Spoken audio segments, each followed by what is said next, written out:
Olá, querido ouvinte. Deus abençoe a sua vida e obrigado por nos acompanhar mais uma vez aqui na HCJB com as nossas devocionais. Estamos trabalhando aqui as devocionais sobre as parábolas do Senhor Jesus. Trabalhamos na última uma parte da parábola do filho pródigo e hoje queremos trabalhar uma segunda parte. Na verdade, essa parábola dão muitas devocionais, mas queremos fazer em duas partes essa devocional do filho pródigo. Eu quero ler com vocês o versículo do versículo 17 ao 31, que é a outra parte da parábola. Vamos ver o que a palavra de Deus nos diz sobre isso. Essa parábola está no livro de Lucas, capítulo 15, e hoje vamos ler do 17 ao 31. Perdão, ao 32. Vamos ler? Caindo em si, ele disse: quantos empregados do meu pai têm comida de sobra e eu aqui morrendo de fome? Eu me porei a caminho e voltarei para o meu pai e lhe direi: Pai, pequei contra o céu e contra ti. Não sou mais digno de ser chamado teu filho. Trata-me como um dos teus empregados. A seguir levantou-se e foi para seu pai. Estando ainda longe, seu pai o viu e, cheio de compaixão, correu para o seu filho e o abraçou e beijou. O filho lhe disse: Pai, pequei contra o céu e contra ti, não sou mais digno de ser chamado teu filho. Mas o filho disse aos seus servos: depressa, tragam a melhor roupa e vistam nele. Coloquem um anel em seu dedo e calçados em seus pés. Tragam um novilho gordo e matem-no. Vamos fazer uma festa e alegrar-nos. Pois este meu filho estava morto e voltou à vida, estava perdido e foi achado. E começaram a festejar o seu regresso.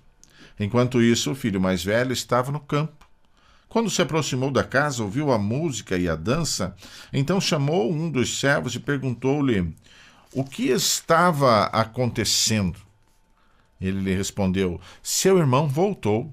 O seu pai matou o novilho gordo para o receber, porque o recebeu de volta são e salvo. O filho mais velho encheu-se de ira e não quis entrar. Então seu pai saiu e insistiu com ele. Mas ele respondeu ao seu pai: olha, todos esses anos tenho trabalhado como um escravo ao teu serviço e nunca desobedeci às tuas ordens. Mas tu nunca me deste nenhum cabrito para eu festejar com os meus amigos. Mas quando volta para casa esse teu filho que esbanjou os teus bens com as prostitutas, matas o novilho gordo para ele? Disse o pai: meu filho, você está sempre comigo, e tudo que tenho é seu.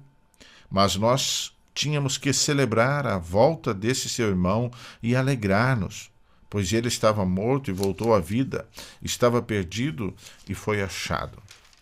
Queridos, tanta riqueza neste contexto, tanta coisa aprendemos com essa situação, com esta família, né? Nós vemos aí então que esse rapaz distante de casa, sentindo a falta do aconchego da casa e até mesmo do alimento mais básico, ele decide: eu preciso voltar para a casa do pai. Quantas vezes nós estamos longe da casa do pai, sentindo necessidade, passando fome, e precisamos ter a consciência da importância de estarmos próximo do nosso pai ou estarmos na casa do nosso pai. E quando estamos, às vezes, vivendo longe, demoramos a acordar para aquilo que realmente nos satisfaz, para aquilo que realmente enche a nossa vida, a nossa alma e nos faz sentirmos bem. E esse garoto, esse rapaz, esse adolescente, esse jovem, passa a entender essa necessidade de voltar para a casa do pai. Ele disse: eu nem quero ser mais chamado ou reconhecido como seu filho, mas eu quero pelo menos ter o aconchego do lar, eu quero pelo menos poder me alimentar da casa do meu pai, porque lá na casa do meu pai, os jornaleiros, os meninos que trabalham para o meu pai, têm recurso e têm alimentação abundante. E eu estou aqui sendo filho do pai, sendo filho do dono da fazenda, do dono da casa, eu estou aqui passando necessidade. Quantas vezes nós reagimos assim, mesmo sendo filhos de Deus? Optamos por passar necessidade, por achar que é melhor ficar longe da casa do Pai. Claro que quando nós estamos na casa do Pai, nós temos responsabilidades. Nós, como filhos, devemos satisfação. Devemos contar aos nossos pais aonde vamos, que horas vamos voltar, que horas eu chego, o que eu estou fazendo. Às vezes tenho ouvido algumas pessoas dizer: não, meu filho já é de maior, eu não posso me meter na vida dele. Não, se ele mora debaixo do seu teto, você, pai, é autoridade sobre ele. Aquele que quer viver debaixo das suas próprias decisões, então tem que ter a sua casa, pagar o seu aluguel, cuidar das suas roupas, pagar sua água e luz, e aí ele pode tomar suas decisões. Não é simplesmente porque ele tem 18 anos que ele pode chegar a hora que quer, que ele pode fazer o que quer.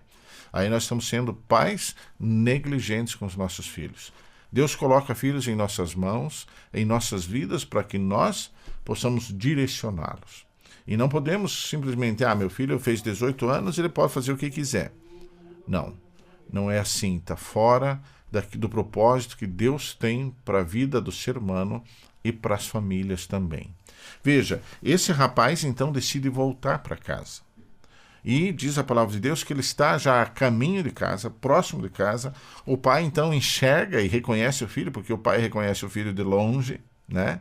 E reconhece o filho e sai correndo para abraçá-lo e para chamá-lo de bem-vindo. Mas ali ele enxerga, reconhece, sai ao encontro desse filho e sai abraçá-lo e dizer que ele é bem-vindo. E ele já faz um reboliço na família, na casa, dizendo: olha, prepare uma festa, matem um novilho gordo, nós vamos festejar a volta desse meu filho querido. E aí, quando vem o filho que estava no campo, enxerga aquela festa, a gente nos dias de hoje imagina, né? Luzes acesas, talvez naquela época não era a luz elétrica como nós temos hoje, mas vendo aquele monte de gente, aquela festa, aquela alegria, e ele já questiona: o que está acontecendo aqui em casa? E aí um dos empregados já diz: o teu irmão voltou. Teu irmão voltou e está são e salvo, e teu pai então achou melhor dar uma festa para se alegrar com a volta do seu irmão. E ele então chama, não quer nem entrar na casa. E aí vem o pai: filho, vamos entrar, né? E aí ele: não, pai, eu estou sempre aqui, eu trabalho, eu nunca fiz isso que meu irmão fez, e agora ele fez, desperdiçou o teu dinheiro. E diz ele, né? Desperdiçou com meretrizes, e por certo, sim, desperdiçou mesmo, né?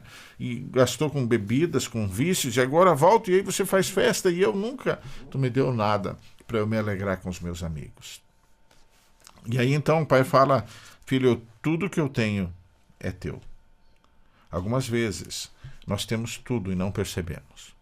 E não sabemos usufruir de tudo que Deus nos dá. E somos ingratos com aquilo que Deus nos dá. Você já viu pessoas ingratas? Reclama de tudo. Não, aí fica com inveja do outro, porque deu pro irmão. Que bobagem, isso daí não vem de Deus. E aí ele reclama: pai, eu nunca tive nada para me alegrar com os meus amigos aqui em casa. E o pai disse: meu filho, tudo que eu tenho é teu. Use e aproveite. E algumas vezes Deus está falando assim conosco também: filho, o que eu tenho é teu. Saiba usar, saiba aproveitar. Mas permaneça na casa. Agora, aquele que foi e que retornou merece ser bem recebido, merece ser amado. O fato é que nós focamos, muitas vezes, na consequência que aquela pessoa deve ter e não na atitude de recebermos de braços abertos aquele querido que foi, mas que voltou. Que Deus abençoe a sua vida.